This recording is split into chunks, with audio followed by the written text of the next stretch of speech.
La Biblia nos habla de Cristo y de su muerte en la cruz. Su santa palabra ha dicho que Él pronto vuelve en luz. Te hayas visto a encontrar al Señor, lo haces todo con fe y con amor. Has peleado por fe la batalla del bien, pueden otros a Cristo en ti ver. Eres fiel por doquiera que vas, puedes tú contemplarlo en su faz y triunfante decir: este es mi Dios. Puedes tú encontrar al Señor. No anheles el bien de esta vida, pues ella se pasará. Entrégate a Él sin medida, que hoy llamando está. Te hayas visto a encontrar al Señor, lo haces todo con fe y con amor. Has peleado por fe la batalla del bien, pueden otros a Cristo en ti ver. Eres fiel por doquiera que vas, puedes tú contemplarlo en su faz y triunfante decir: este es mi Dios. Puedes tú encontrar al Señor. No dejes que pase más tiempo sin entregarte a Jesús. Alístate, pues el Maestro muy pronto vuelve en luz. Te hayas visto a encontrar al Señor, lo haces todo con fe y con amor. Has peleado por fe la batalla del bien, pueden otros a Cristo en ti ver. Eres fiel por doquiera que vas, puedes tú contemplarlo en su faz y triunfante de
Bendiciones, tengan todos una feliz semana y gracias por haberse conectado a esta reflexión. Queremos invitarles a que me acompañen a buscar Jueces capítulo 8, versículos 22 y 23. Entonces los israelitas dijeron a Gedeón: gobiérnanos tú, y tu hijo y tu nieto serán nuestros gobernantes, porque nos has rescatado de Madián. Pero Gedeón respondió: yo no los gobernaré, ni tampoco mi hijo, el Señor los gobernará.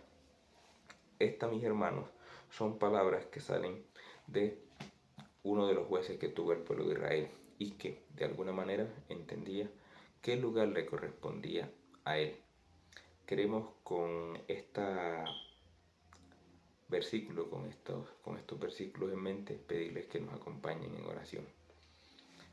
Señor eterno que estás en el cielo, pedimos tu bendición en esta hora, pedimos que seas tú dirigiéndonos y acompañándonos, que nos ayudes a entender tu palabra. Derrama tu bendición sobre cada uno de nuestros hermanos que se encuentran conectados a esta hora, sobre su familia, y ayúdanos, Señor, a ser cada día más cercanos a ti. En el nombre de Jesús, amén y amén. Fíjense, mis hermanos, que esta palabra se da justo después que Gedeón hiciera algunas hazañas con la ayuda que Dios le había prestado.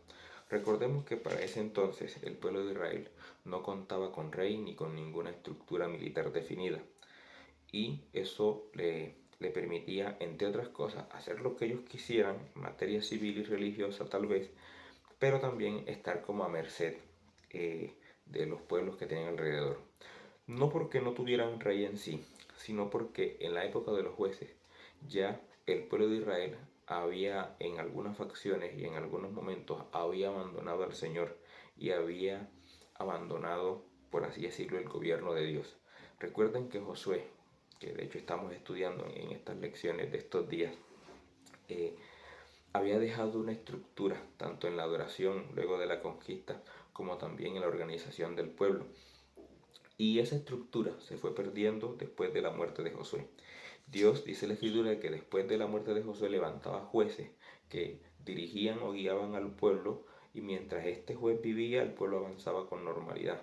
Pero cuando el juez moría, el pueblo pues hacía lo que quisiera, comenzaba a adorar a otros dioses y comenzaba pues a abandonar al Señor, y eso pues desencadenaba que no estuviesen cercados, ¿sí?, por parte del Señor, y los dejaba a merced de otros pueblos paganos que les oprimían. En el capítulo 6 del libro de Jueces también se nos relata algo. Los israelitas hicieron lo malo a los ojos del Señor, del versículo 1 en adelante, mis hermanos. Los israelitas hicieron lo malo a los ojos del Señor, y entonces el Señor los entregó a los madianitas durante 7 años.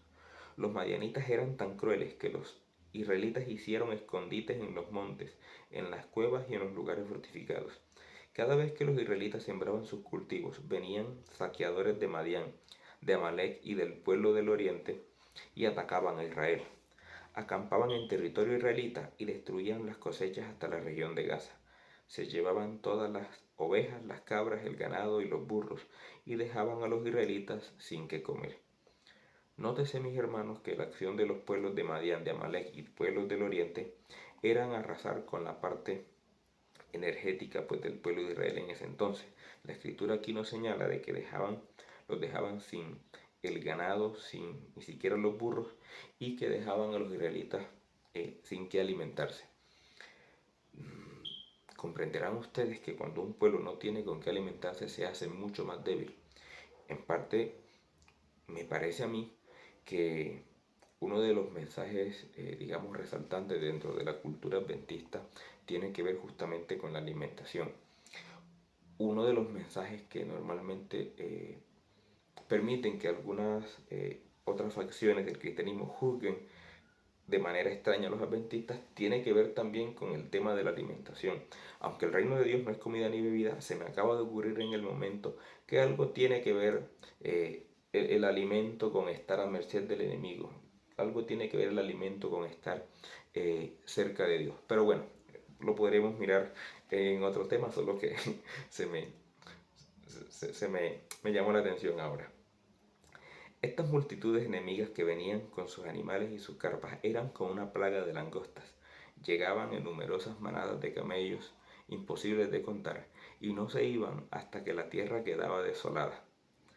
Así que Israel se moría de hambre en manos de los madianitas. Y entonces los israelitas clamaron al Señor por ayuda. Dice la Escritura que además entonces de toda, la vergüenza pues que pasaban, ¿cierto? Como pueblo, morían también del hambre. Y se me hace a mí que no solo del hambre, del hambre física, sino también del hambre espiritual.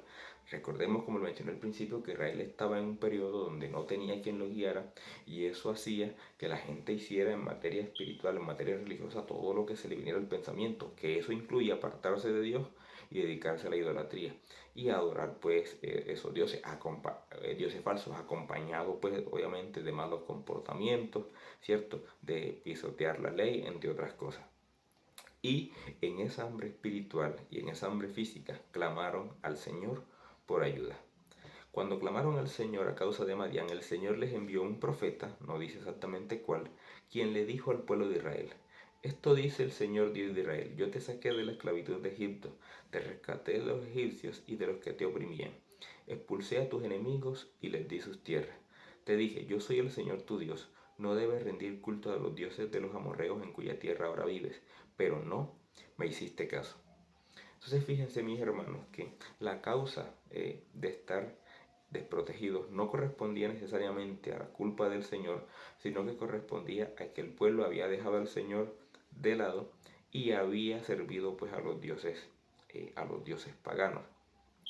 Mientras Dios estaba con ellos, Dios los rescató de la esclavitud de Egipto, Dios los libró de los enemigos que tenían y además de eso les había dado sus tierras. No lo hizo el pueblo con su propia fuerza en sí, sino que fue la presencia de Dios que estaba con ellos que hizo que estas cosas pues fueran posibles. Por alguna razón al pueblo se le olvidó y se creyó superior a todos los demás, se creyó que ellos lo merecían solamente porque eran ellos y ya está. Grave error considerar a veces, mis hermanos, que las bendiciones que usted recibe, sea cual sea, expresadas en sea cual sea, las recibe porque usted simplemente se las merece y porque es superior o más espiritual a los demás. También mensaje para la iglesia o para todo aquel que cree que por pertenecer a X pueblo pues ya merece la gracia de por sí y ya es heredero porque simplemente por el hecho de respirar y de nacer. Un error pues bastante común que, como la Biblia nos muestra, pues viene desde mucho antes, ¿no? Mientras esto pasó, pues entonces pues se empezaron a recibir las consecuencias, ¿cierto? De esa soberbia, de ese gran pecado. Pero en ese marco es donde Dios levanta a Gedeón y en el versículo 13, a partir del versículo 12 le dice: entonces el Señor, después que se le aparece en el árbol, se le apareció y le dijo: guerrero valiente, el Señor está contigo. Y Gedeón responde: Señor, si el Señor está con nosotros, ¿por qué nos sucede todo esto? ¿Y en dónde están todos esos milagros que nos contaron nuestros antepasados? ¿Acaso no dijeron: el Señor nos sacó de Egipto? Pero ahora el Señor nos ha abandonado y nos entregó en manos de los madianitas. Fíjense, mis hermanos, que Gedeón, pues toda la culpa de la desgracia que estaba ocurriendo en ese momento, la descarga sobre Dios, sobre el Señor. Entonces el Señor lo miró y le dijo: ve con la fuerza que tienes y rescata a Israel de los madianitas. Yo soy el que te envía. Pero Gedeón respondió: ¿cómo podré yo rescatar a Israel? Mi clan es el más débil de toda la tribu de Manasés y yo soy el de menor importancia en mi familia. Destaquemos aquí varias cosas. Gedeón comienza a recordar y a reprochar a Dios todos los milagros que había hecho o de los que había escuchado que Dios había hecho en el pasado. Y le dice: bueno, ¿dónde están todos esos milagros que tú hiciste en el pasado? ¿Por qué no los vuelves a manifestar aquí? Y si de verdad estás con nosotros, si estás conmigo, ¿por qué me ocurre todo esto? Yo voy a separar aquí algo, y es que en ocasiones uno cree, como creyente, que el estar cerca de Dios o estar al lado de Dios, en los caminos de Dios y demás, a veces le va a uno a librar la vida de ciertos dolores, de ciertas dificultades, de ciertas aflicciones. yo creo que la historia ya ha enseñado que eso no es tan así. Dios sí garantiza que va a estar al lado nuestro. Dios garantiza que va a estar en medio de la tormenta y demás. Pero no garantiza que nunca nos va a llegar ninguna tormenta. Más si es una tormenta que usted provocó por haberse ido en contra de los principios de Dios. Dicho sea de paso, si usted se la pasó toda la vida consumiendo sustancias, cosas raras, y te da una enfermedad por eso no te lo mandó Dios, tú te lo buscaste por andar desordenado. De la misma manera, si empezaste por allí a andar de sinvergüenza y terminaste con cosas que no vamos a decir por aquí, tú te lo buscaste por ser un desordenado. Hombre, si de por sí al que es justo le pasan cosas, ¿qué no le pasa al que anda en cosas raras? Es, digamos, que el reproche que intrínsecamente este pasaje guarda. O sea, Gedeón le estaba echando la culpa al Señor porque los había abandonado, pero no de pronto echa la responsabilidad sobre sí mismo por la idolatría que ellos tenían en su momento, por los líderes que tenían en sus clanes, que tenían en su familia, ¿cierto? Pero aún así el Señor le dice, vea, vaya que yo lo mando, vaya que yo voy a estar con usted. Gedeón nos dice aquí algo, Señor, mira, yo soy de la familia de Manasés, de la tribu de Manasés, y mi familia es la más débil, y yo soy el de menor importancia en la familia. Es decir, noten esto, mis hermanos, porque aquí hay algo interesante. Manasés no era una tribu pues tan importante en nivel de jerarquía como lo eran otras tribus, ¿sí? Gedeón en ese momento hace como algo, tal vez, no sé si fue intencional, pero se me ocurre que él conocía algo detrás de esto. Él dice, mira, yo pertenezco a la tribu de Manasés. Mi familia es la más pequeña, la más débil, y yo de mi familia soy el más insignificante. Tengamos eso presente de qué tribu venía Gedeón. Porque cuando Gedeón dice en el versículo 23 del capítulo 8 que leímos al principio de la reflexión, yo no los gobernaré ni tampoco mi hijo, sino que será el Señor que los gobernará. Gedeón entiende algo. Mis hermanos que están por allí en el chat, ¿de qué tribu venía el Mesías? Tome un segundito. ¿De qué tribu venía el Mesías? Póngalo allí si quiere. Venía de la tribu de Manasés. De la misma tribu que era Gedeón. ¿O venía de qué tribu? Mientras me van interactuando conmigo allí en el chat, yo quiero invitarles a Génesis capítulo 39. 49, perdón.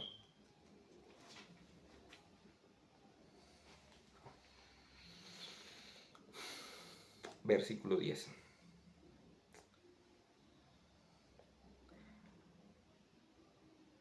Estaba Jacob profetizando de sus hijos lo que iba a suceder en el futuro cercano y en el futuro distante.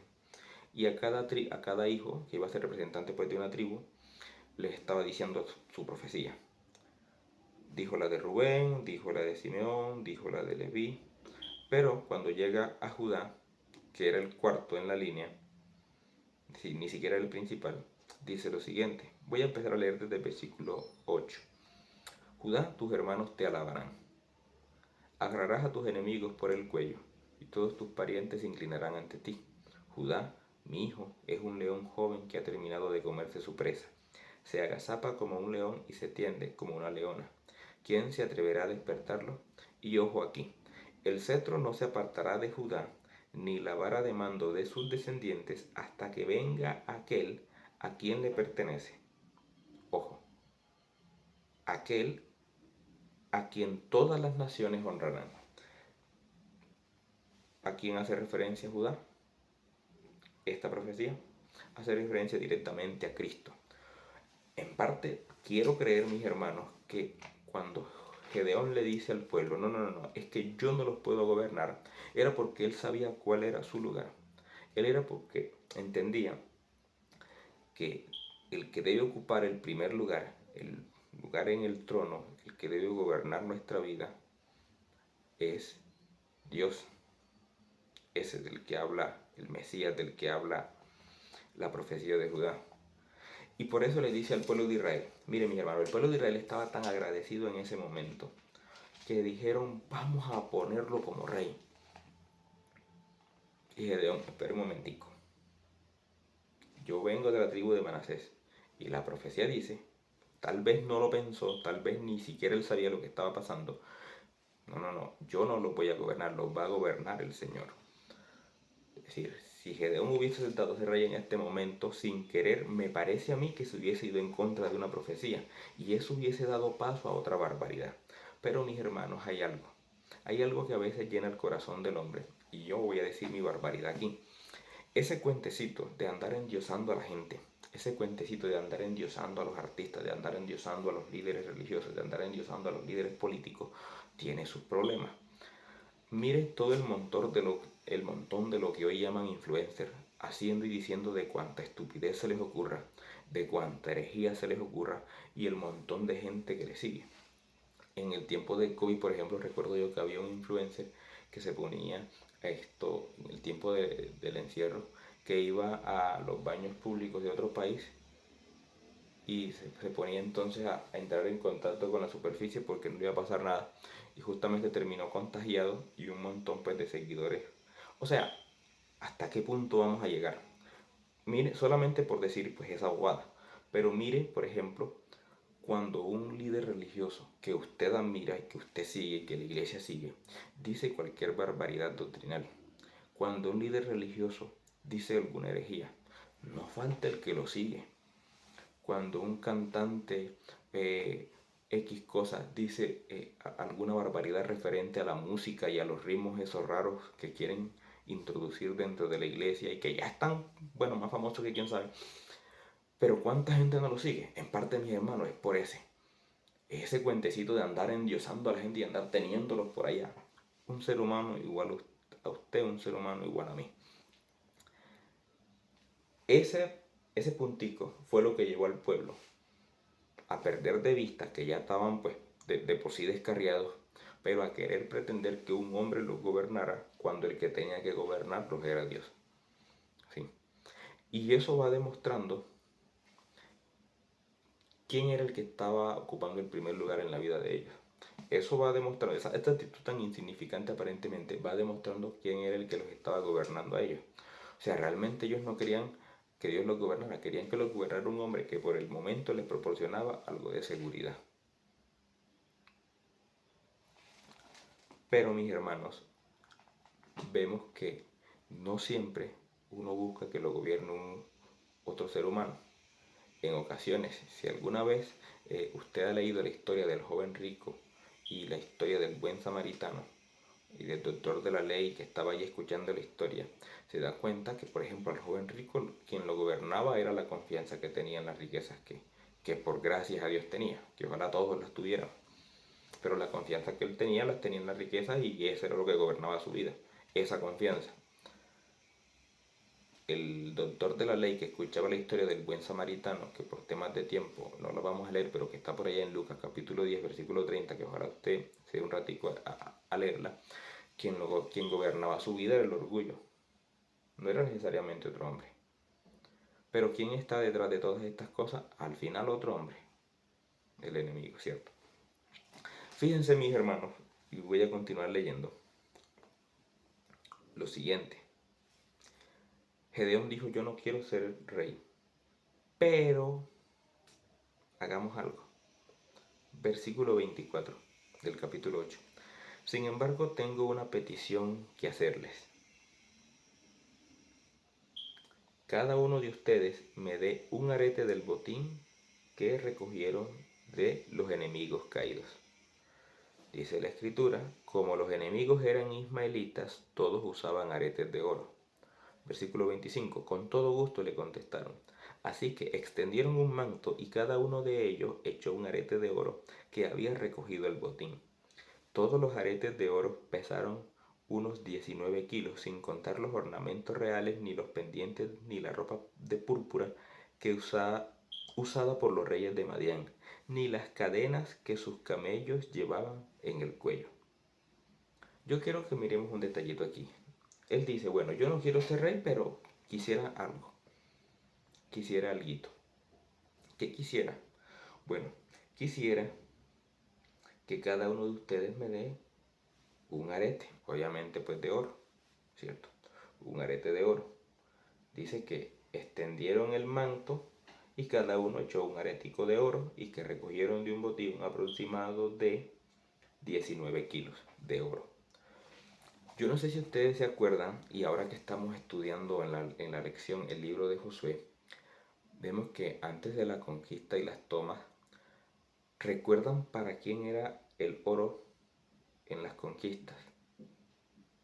O sea, ¿ustedes recuerdan para quién era el oro en las victorias? Del botín el oro era destinado a algo muy especial. El oro precisamente pues era destinado a Dios, ¿cierto? Al tesoro del templo. Hay también allí un mensajito en cuanto a fidelidad, más que material, más de acá, espiritual. Es que lo material resulta ser una exteriorización de lo que uno tiene adentro, ¿cierto? De lo que uno tiene en la mente. Él dice, yo no quiero ser gobernado, pero sí quiero que me den oro. Y dice lo siguiente, entonces, versículo 27, entonces Gedeón hizo un efod sagrado con el oro y lo puso en Ofra, su pueblo natal. Pero pronto todos los israelitas se prostituyeron al rendir culto a ese efod, el cual se convirtió en una trampa para Gedeón y para su familia. Terminó, mis hermanos, Gedeón, tal vez sin pensarlo en el momento, ocupando ese lugar que dijo que él no iba a ocupar, el lugar de Dios. Ya les digo por qué. La escritura dice que Gedeón se hizo un efod. ¿Quiénes debían llevar el efod? Exacto. El efod lo debía llevar el sacerdote. Pero ¿quién dice la Biblia que es nuestro sacerdote? Fíjense que allí él estaba tomando el lugar de Jesús, sin querer. ¿Y qué lo llevó a eso? Bueno, la ambición de querer algo que no le pertenecía. La ambición de tener una ofrenda que le pertenecía a Dios. Y por eso siempre van a mí a escuchar. ¿A quién le pertenecen los niños de nuestra iglesia? Los que asisten a los clubes, los aventureros, los conquistadores, los guías. Le pertenecen a Dios. ¿A quién le pertenece la iglesia? La iglesia adventista le pertenece a Dios. ¿A quién le pertenecen los recursos que tiene la iglesia? Los económicos. Le pertenecen a Dios, no le pertenecen a la asociación. Y qué pena me da, le pertenecen a Dios. Pilas con eso, porque esos son recursos de Dios. Le pertenecen nuestros feligreses, nuestros hermanos de departamento. No le pertenecen a la disidencia, le pertenecen a Dios. Por eso hay que ser tan celosos con esas cosas, con esas barbaridades y con nuevas corrientes que arrastran a algunos creyentes al error, porque le pertenecen a Dios. Y cuando usted quiere quedarse con algo que le pertenece a Dios, usted termina intentando tomar el lugar de Dios, blasfemando, tal vez sin querer. Y ese anhelo que usted tenía termina convirtiéndose en lo que se convirtió el efod para Gedeón, en una trampa. Todo esto, mis hermanos, porque en el fondo el que ocupaba el primer lugar en nuestra vida no era Dios. Era la ambición, era la envidia, era el orgullo, eran tantas cosas, pero no Dios. Saben, mis hermanos, que es curioso que lo que empezó con una buena intención terminó ocasionando un desastre. Ya para finalizar, les digo, Gedeón dice la escritura que empezó a hacer y deshacer y tuvo un montón de hijos, pero tuvo un hijo, como quien dice, no dentro de las, digamos, de la legitimidad. O sea, de por sí de todo el desastre que había hecho ya, tuvo un hijo con una concubina de Siquén, ¿cierto? No estoy seguro exactamente si era concubina o era más cercano a la prostitución eso, pero pues vamos a dejarlo allí. Ese hijo que él tuvo mató a los otros hermanos. Fue a los de Siquén para él reinar sobre ellos, ¿cierto? Mató a sus hermanos, los hijos de Gedeón, ya Gedeón había muerto, había dejado todo un desastre. Y ahora llega Siquén y comienza a matar a los hermanos. Rápidamente voy. Capítulo 9, versículo 15. De los hijos de Gedeón había quedado uno, Jotán. Se enteró de que Abimelech, el hijo que había matado a sus hermanos, hijo de Gedeón también, pero de una concubina de Siquén, y le dijo lo siguiente. Reunió a los de Siquén y les comentó. Esta historia es bastante conocida. Cuando Jotán se enteró, subió a la cima del monte de Gerizim y gritó: Escúchenme, ciudadanos de Siquén, los que habían apoyado a Abimelech ante la barbarie. Escúchenme a mí si quieren que Dios los escuche a ustedes. Cierta vez los árboles decidieron elegir un rey. Primero le dijeron al olivo: reina sobre nosotros. Pero el olivo se negó diciendo: ¿dejaría yo de producir el aceite de oliva que bendice a Dios y a la gente solo para mecerme por encima de los árboles? Estamos hablando de reinados, estamos hablando de estar por encima de... Y el olivo, que conocía su lugar y su función en la tierra, dijo: hombre, mi aceite bendice a Dios y bendice a la gente. Yo no estoy llamado a eso. Entonces le dijeron a la higuera: reina sobre nosotros. Pero la higuera también se negó diciendo: ¿dejaría yo de producir mi dulce fruto solo para mecerme por encima de los árboles? Otra que conocía su intención y su propósito. Entonces le dijeron a la vid: reina sobre nosotros. Pero la vid también se negó diciendo: ¿dejaría yo de producir el vino que alegra a Dios y a la gente solo para mecerme por encima de los árboles? Fíjense que hasta ahora todos estos árboles, a través de esta fábula, de esta parábola, han dicho que no porque ellos están haciendo un trabajo que Dios ya les estableció con la naturaleza y que no lo van a dejar para hacer algo que no les corresponde, para tomar el primer lugar de entre los árboles que no les corresponde. Vamos a suponer que los árboles son personas o que son puestos. Finalmente todos los árboles le dijeron al espino, tal vez lo más inferior en materia de árboles: reina sobre nosotros, no solo lo más inferior sino lo más problemático. Y el espino respondió a los árboles: si realmente quieren que yo sea su rey, vengan a refugiarse bajo mi sombra. Sino que salga fuego de mí y consuma a los cedros del Líbano.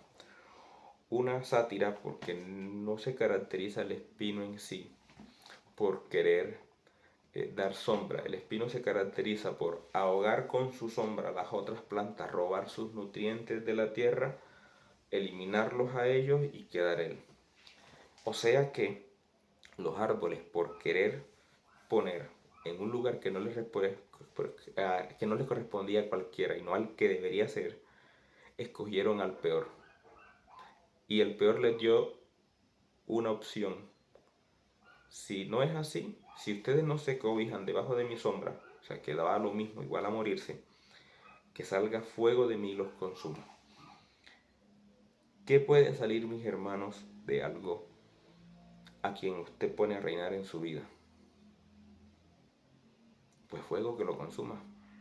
¿Qué puede salir, mis hermanos, de endiosar a la gente, de endiosar allá a los líderes y a tenerlos por allá? Fuego que los consuma, es decir, propia destrucción para usted.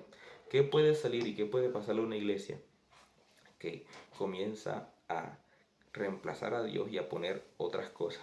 Y a no regirse por la Biblia, sino a regirse por lo que dijo fulanito, que el pastor no sé quién dijo esto, y la Biblia dice: no, pero es que el camino es este. Y todo pastor, todo hombre de Dios que sea verdaderamente Dios, va a dirigirse por lo que dice aquí. Pero también, cuando usted es una persona de Dios, entiende cuál es su lugar. Y principalmente entiende cuál es el lugar de Dios en su vida y cuál lugar darle a Dios. Por eso, mis hermanos, esta historia, entre analogías y entre parábolas, nos enseña primero que es Dios el que debe ocupar el lugar en la vida nuestra, pero segundo nos muestra los peligros prácticos, los peligros que usted puede tocar, los peligros que pueden llegar a usted, a su iglesia, a su familia, cuando comienza a llenar el lugar de Dios con cosas que no son Dios. Cuando comienza a llenar la doctrina de Dios con doctrina que no es de Dios. Y ya lo vimos. Quiero invitarles, mis hermanos, a una vez más orar al Señor y pedir que nos libre de cometer ese pecado. Señor eterno, gracias por tu palabra, por la reflexión de esta noche. Queremos pedirte una vez más que seas tú tomando el primer lugar de nuestra vida.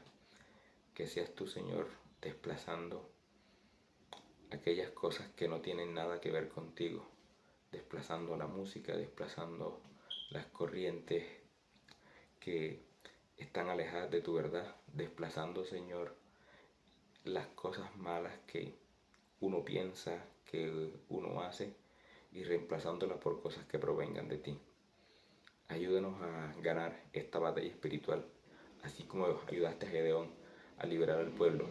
Pero ayúdanos también a entender que si hacemos algo bueno, conseguimos algo bueno, es porque tú estás con nosotros y no porque nosotros realmente seamos superiores.